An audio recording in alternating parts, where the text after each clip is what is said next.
नमस्कार दोस्तों, आज फिर हमारी चैनल एनपी नॉलेज में एक नए मिस्टीरियस वीडियो में आपका हार्दिक स्वागत करता हूं। टाइम ट्रेवल यानी समय यात्रा एक ऐसा कॉन्सेप्ट जिसे आज तक हमने केवल फिल्मों में ही देखा है, लेकिन आज हम आपको एक ऐसी घटना के बारे में बताएंगे जहां टाइम ट्रेवल का ये कॉन्सेप्ट सच होता सा लगता है। ये कहानी है एक ऐसे रहस्यमय प्लेन की जो बीच हवा से अचानक गायब हो गया था और जब वो मिला तो 35 साल बीत चुके थे। दरअसल ये घटना 4 सितंबर 1954 को सैंटियागो के एयरलाइंस की फ्लाइट EWA 513 के साथ घटी थी। ये घटना इतनी डरावनी और रहस्यमय थी कि इस घटना को दुनिया के सामने आने से पूरी तरह रोका गया, लेकिन बावजूद इसके एक खबर आग की तरह पूरी दुनिया में फैल गई। 4 सितंबर 1954 को सैंटियागो के एयरलाइंस की फ्लाइट EWA 513 ने वेस्ट जर्मनी के एक एयरपोर्ट से 52 लोगों के साथ पोर्टो एग्री के ब्राजील के लिए उड़ान भरी।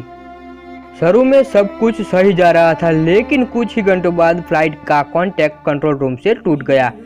कंट्रोल रूम से कोई भी व्यक्ति ना तो पायलट से संपर्क में था और ना ही कोई पायलट किसी को संपर्क करने में सफल हो रहे थे।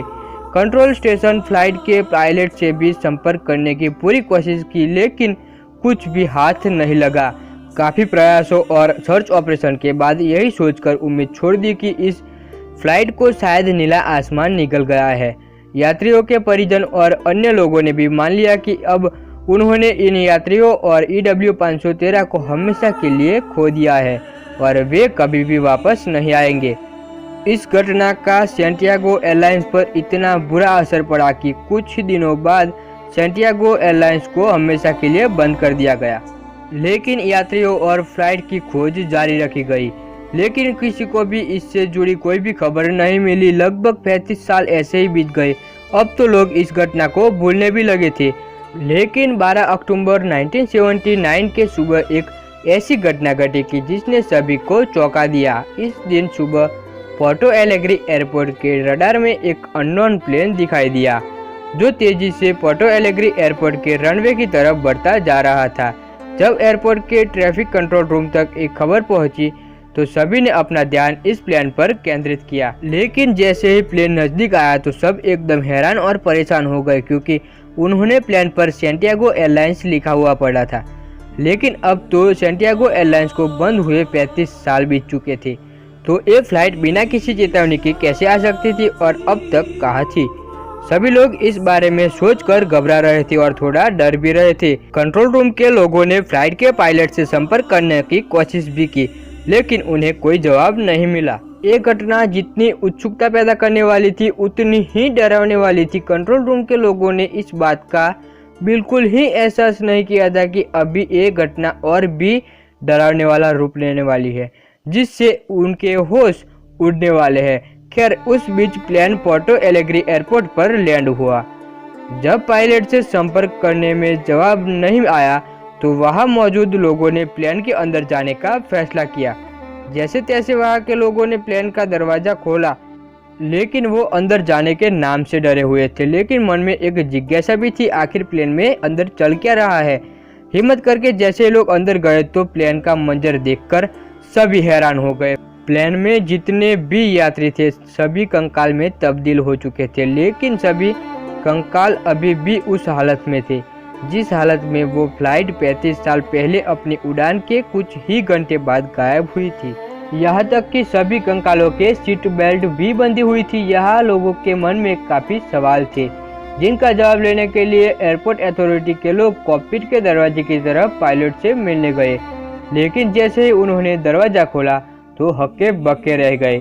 प्लेन का पायलट भी कंकाल बन चुका था, लेकिन पायलट के हाथ अभी भी प्लेन के नेविगेशन कंट्रोल पर ही थे, जो बहुत ही चौंकाने वाली बात थी। ब्राजील की सरकार ने इस प्लेन की खबर और पूरी रिसर्च की जानकारी बहुत ही गोपनीय रखी। उन्होंने पूरी कोशिश की कि किसी भी तरह कोई भी इंफॉर्मेशन बाहर ना आ पाए, जो कि हुआ भी। किसी को भी इस प्लेन की पूरी और सटीक जानकारी नहीं मिल पाई। जब ब्राजील सरकार की तरफ से इस तरह का रवैया दिखाया गया तो उस बात पे बहुत सी इन्वेस्टिगेशन एजेंसी का ध्यान अपनी ओर केंद्रित कर लिया, जिसमें से कुछ पैरानॉर्मल इन्वेस्टिगेशन एजेंसी सबसे आगे थी। इन्वेस्टिगेटर ये जानने में बहुत दिलचस्पी दिखाने लगे थे कि आखिर उस वक्त क्या हुआ था। आखिर उस घटना में ऐसे कौन कौन से राज छुपे हुए थे जो पैरानॉर्मल एजेंसी और ब्राजील की सरकार बाहर नहीं लाना चाहती थी। उस समय एक काफ़ी मशहूर पैरानॉर्मल इन्वेस्टिगेटर और साइंटिस्ट हुआ करते थे जिनका नाम डॉक्टर कोल्से एटेले था। ये घटना उनकी नज़रों से भी नहीं बच पाई और उनका ध्यान अपनी तरफ खींच लिया। उन्होंने फैसला किया कि वह इस घटना का असली राज और सभी कारण दुनिया के सामने लाकर रहेंगे, जिसके लिए उन्होंने जी तोड़ मेहनत की। लेकिन डॉक्टर कोल्से एटेले और बाकी सभी इन्वेस्टिगेटर दुनिया के सामने सिर्फ इतना ही थ्योरी ला पाए जिसके मुताबिक फ्लाइट 513 किसी तरह के टेम्पररी टाइम बबल में प्रवेश कर गई थी और 1989 के काल में पहुंच गई। अगर इसको आसान शब्दों में समझा जाए तो ये फ्लाइट 513 किसी तरह के टाइम ट्रेवल में पहुंच गई थी, जिसकी वजह से अद्भुत यात्रा हुई। लेकिन यह एक सबसे बड़ा सवाल था जो किसी भी थ्योरी को गलत साबित कर सकता था और यहाँ तक कि सवाल की वजह से इस घटना की वास्तविकता पर संदेह किया जा सकता था, क्योंकि अगर एक पल के लिए मान भी लिया जाए कि फ्लाइट टाइम ट्रेवल बबल में एंटर हुई और 1989 में पहुंच गई होगी, लेकिन 1989 में पहुंचने के बाद फ्लाइट को पायलट का कंकाल सकुशल लैंड कैसे करवा सकता था। हालांकि कुछ लोग इस घटना के महज काल्पनिक कहानी बताते हैं, बिल्कुल उस तरह जिस तरह एरिया 51 में एलियंस के होने का दावा किया जाता रहा है।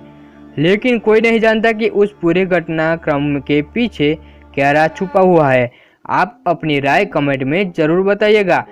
दोस्तों, वीडियो पूरा देखने के लिए आपका बहुत बहुत धन्यवाद। चैनल पर नए आए हो तो चैनल को सब्सक्राइब करके बेल आइकन को ऑन कर दो ताकि हमारी हर मिस्टीरियस वीडियो आप तक सबसे पहले पहुंचे। तो चलो दोस्तों, फिर मिलेंगे ऐसे एक नए नॉलेजेबल वीडियो में।